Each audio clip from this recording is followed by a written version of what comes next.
Hai semua, perkenalkan kami dari kelompok 6 ingin membahas teori Robert Mills Ganie yang disusun oleh Rizka Indah Kurniawati, Anggun Azizah, Bagas Krisnamukti, Farinda Malika Saputri, Erlinda Novia Ruskul Karim. Selanjutnya saya akan memaparkan peristiwa-peristiwa belajar menurut Robert Mills Ganie. Pembelajaran menurut Mills Ganie adalah seperangkat proses yang bersifat internal bagi setiap individu sebagai hasil transformasi rangsangan yang berasal dari peristiwa eksternal di lingkungan individu yang bersangkutan. Selain itu, dalam usaha mengatur kondisi eksternal diperlukan berbagai rangsangan yang dapat diterima oleh panca indera, yang dikenal dengan nama media dan sumber belajar. Pembelajaran menurut Ganie hendaknya mampu menimbulkan peristiwa belajar dan proses kognitif. Menurut Suciati dan Irawan, menjelaskan 9 peristiwa pembelajaran Ganie dalam bentuk bagan sebagai berikut. 1. Menimbulkan minat dan memusatkan perhatian. Yang kedua, menyampaikan tujuan pembelajaran. Yang ketiga, mengingatkan kembali konsep atau peristiwa yang telah dipelajari yang merupakan prasyarat. Yang keempat, menyampaikan materi pembelajaran. Yang kelima, memberikan bimbingan atau pedoman untuk belajar. Kemampuan belajar menurut Robert Mills Ganie. Ganie mengkaji masalah belajar yang kompleks dan menyimpulkan bahwa informasi dasar atau keterampilan sederhana yang dipelajari mempengaruhi terjadinya belajar yang lebih rumit. Menurut Ganie, ada 5 kategori kemampuan belajar, yaitu pertama, keterampilan intelektual atau kemampuan seseorang untuk berinteraksi dengan lingkungannya masing-masing dengan menggunakan lambang. Yang kedua, strategi atau siasat kognitif, yaitu keterampilan peserta didik untuk mengatur proses internal, perhatian, belajar, ingatan, dan pikiran. Yang ketiga, informasi verbal, yaitu kemampuan untuk mengenal dan menyimpan nama atau istilah, fakta, dan serangkaian fakta yang merupakan kumpulan pengetahuan. Yang keempat, keterampilan motorik, yaitu keterampilan mengorganisasikan gerakan sehingga terbentuk keutuhan gerakan yang mulus, teratur, dan tepat waktu. Yang kelima, sikap, yaitu keadaan dalam diri peserta didik yang mempengaruhi bertindak sebagai moderator atas pilihan untuk bertindak. Berdasarkan kondisi internal dan eksternal tersebut, Ganie menjelaskan bagaimana proses belajar itu terjadi. Model proses belajar yang dikembangkan oleh Ganie didasarkan pada teori pemrosesan informasi, yaitu sebagai berikut. Yang pertama, rangsangan yang diterima panca indera akan disalurkan ke pusat syaraf dan dikenal sebagai informasi. Yang kedua, informasi dipilih secara selektif. Ada yang dibuang dan ada yang disimpan dalam memori jangka pendek dan ada yang disimpan dalam memori jangka panjang. Yang ketiga, memori-memori itu tercampur dengan memori yang telah ada sebelumnya dan dapat diungkap kembali setelah dilakukan pengolahan. Tipe-tipe belajar menurut Robert M. Ganie. Belajar sinyal, memberikan reaksi pada perangsang guru sejarah yang galak, diikuti oleh siswa yang tidak suka sejarah.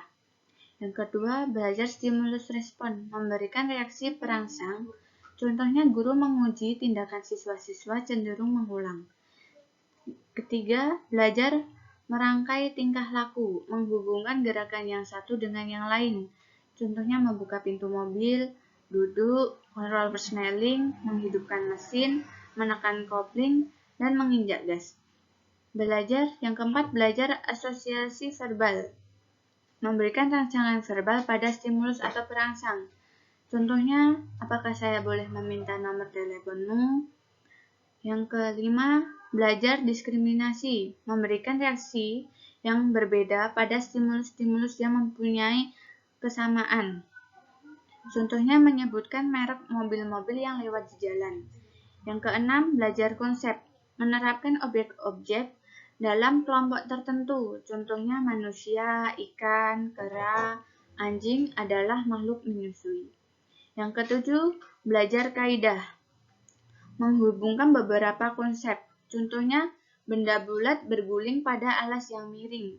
Yang kedelapan, belajar memecahkan masalah. Mengembangkan beberapa kaidah prinsip pemecahan masalah.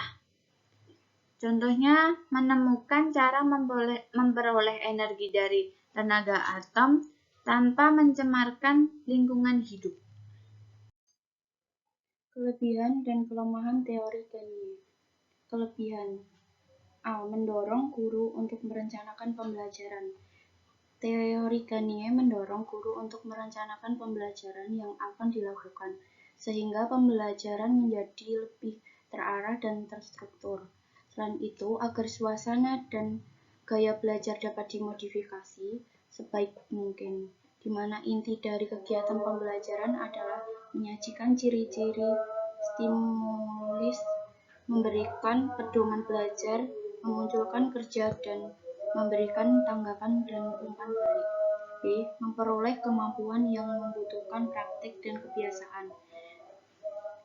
Teori ini sangat cocok untuk memperoleh kemampuan yang membutuhkan praktik dan kebiasaan yang mengandung unsur-unsur seperti kecepatan spontanitas, kelenturan refleks, dan daya tahan. C.